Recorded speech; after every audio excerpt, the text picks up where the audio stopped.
News 14 सच के साथ।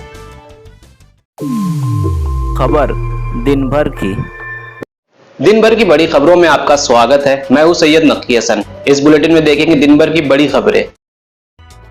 गंदारी bridge हादसे पर विधायकों का दौरा, पीड़ित को न्याय की मांग।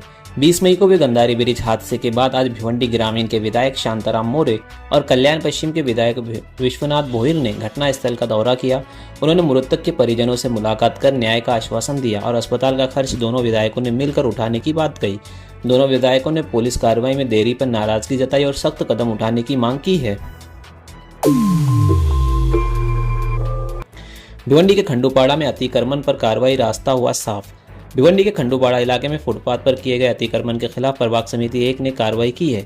ये कार्रवाई प्रभाग अधिकारी मकसूम शेख के नेतृत्व में की गई, जिसमें सड़क किनारे के अतिक्रमण हटाए गए। इस अभियान से नागरिकों को साफ और खुला रास्ता मिला। स्थानीय लोगों ने प्रशासन की इस पहल पर संतोष जताते भविष्य में भी ऐसी कार्रवाई की मांग की है। भिवंडी में मानसून पूर्व नाले सफाई का निरीक्षण, सांसद बाल्या मामा ने दिया जरूरी निर्देश।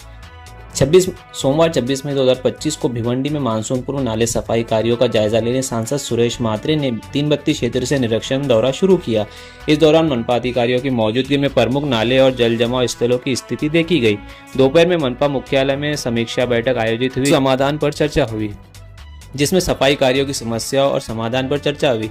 सांसद ने कार्यों को तेजी से पूर्ण करने के निर्देश दिए।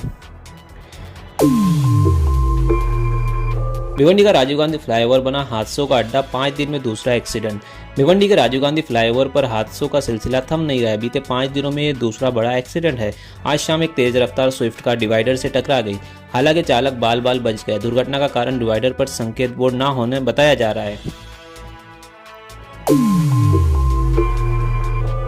भिवंडी में बनेगा नया एसटी डिपो, विधायक महेश चौगले ने अधिकारियों संग किया स्थल का निरीक्षण।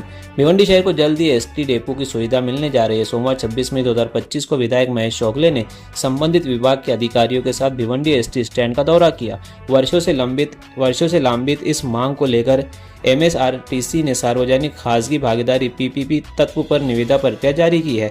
आगामी 1 महीने में ठेकेदार की नियुक्ति की जाएगी। निरीक्षण के दौरान निविदा से जुड़े कई महत्वपूर्ण पहलुओं की जानकारी पत्रकारों को दी गई। मुरबाड़ में आकाशीय बिजली गिरने से 16 वर्षीय छात्र की मौत, गांव में शोक की लहर। मुरबाड़ तालुका के इंदे गांव से एक दुखद घटना सामने आई है, जहां आकाशीय बिजली की चपेट में आने से 16 वर्षीय छात्र की मौत हो गई। मृतक की हाल ही में 10वीं की परीक्षा दी थी और आगे की पढ़ाई की तैयारी कर रहा था। सोमवार को लगातार बारिश के दौरान वो घर से बाहर निकला, तभी उस पर बिजली गिर गई, जिससे उसकी मौत हो गई। इस घटना से पूरे गाँव में शोक की लहर फैल गई है। मुंबई में थमी ट्रेनें, तैरी गाड़ियां, घर दफ्तर सब बने तालाब। पुणे में फटा बादल, महाराष्ट्र में बारिश का तांडव। दक्षिण पश्चिम मानसून ने महाराष्ट्र में दस्तक दी है। इसी के साथ राज्य में 35 वर्षों में पहली बार इतनी जल्दी मानसून पहुंचा है। मौसम विभाग ने यह जानकारी दी है। भारत मौसम विज्ञान विभाग IMD ने बताया कि अगले 3 दिनों में दक्षिण पश्चिम मानसून के मुंबई और कुछ अन्य भागों तक पहुंचने की उम्मीद है। KGS शुगर पर 350 करोड़ रुपए के बैंक फ्रॉड मामले में ED की छापेमारी, करोड़ों रुपए की संपत्ति जब्त। ED ने यह जांच कदीम जालना पुलिस स्टेशन, जिला जालना, महाराष्ट्र द्वारा दर्ज FIR और चार्जशीट के आधार पर शुरू की थी। आरोपी पर धोखाधड़ी, आपराधिक साजिश, फर्जी दस्तावेज का इस्तेमाल और आपराधिक कागजात जैसे गंभीर आरोप है। गाजा के स्कूल पर इसराइल ने गिराए बम, 20 लोगों की मौत। गाजा पर इसराइल की सैन्य कार्रवाई लगातार जारी है। 25 और 26 मई की दरमियानी रात गाजा पर 2 अलग अलग इसराइली हवाई हमलों में कम से कम 44 फिलिस्तीनी मारे गए।